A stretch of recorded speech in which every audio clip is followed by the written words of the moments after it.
Well, let's return to the economy, the state of the global economy. Of course, a lot of talk coming from the IMF and other world leaders in Washington who've gathered there for the UN General Assembly and talking about the impact the turmoil is having on stock markets across Europe and the United States. But how does this affect us here in the UK? Let's talk to Jonathan Davis, finance advisor, managing director of his own wealth management company, who's with me now. I mean, we use these cliches, roller coaster, turmoil in the markets.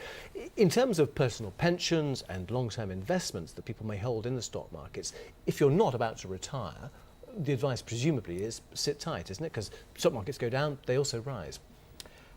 Indeed, investments can fall as well as rise, as they say. I think that's a particularly sanguine view. That assumes that in the long run, the stock market will rise. Actually, in the last 11 years, the stock market's fallen 40%. So how long is long term? I believe that we are in yet another bear market, and that this bear market started a few months ago, and it will continue through to 2013. So no, anyone who's taking a sanguine view is just staying in the market is going to affect their long-term financial security. Okay, but you say for the last 11 years, but I think from memory, 1997 was when the FTSE hit, what 7,000? 1999. 1999, yes. Okay, but so in other words, you know, it could well go back after 2013, you think? Perhaps in 20 years' time, yes, of course.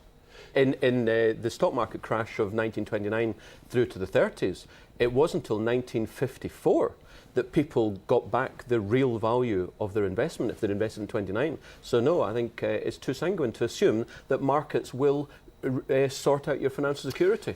When you hear the noises coming out of Washington, in particular this week, say from Christine Lagarde, do you think she is scaremongering? Do you think she is too apocalyptic, too hyperbolic about these things? Or is she really expressing the real truth about things? For a change, she is expressing the real truth. Global banks are technically insolvent. Well, you say for a change, I mean, she hasn't been in post that long, has she? Yes, but she's been on the world level for many years. She used to work for Sarkozy as the finance minister. And it's interesting how when she was finance minister in France 2 months ago, French banks were okay. 2 months later, they're not okay. No. The fact is, the global banking is technically insolvent.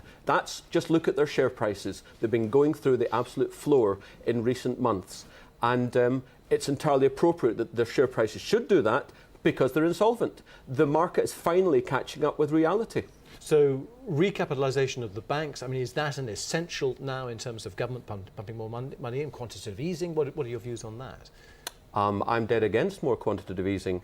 In 2009, they say they saved the world. They did nothing of the sort. What they did was they borrowed vast sums of money, piled it into the banks, plummeted our currencies, which meant that our import costs went through the roof, which means that now our inflation's rising fast, cost of food, cost of fuel, cost of heat of light. In other words, they didn't save the world, they compounded the problem. We should not do more quantitative easing. We should let the banks fail. Yeah, okay, but then say somebody's about to retire or somebody's wanting to cash in their pension soon, what should they do now?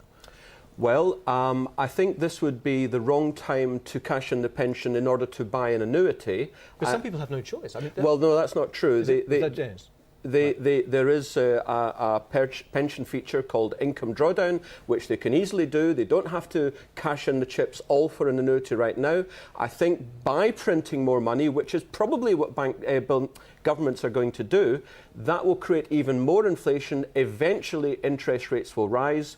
Eventually, annuity rates will rise. So people should hold off a few years before cashing in and buying annuities. Okay, so for somebody who is due to retire in next week, what should they do?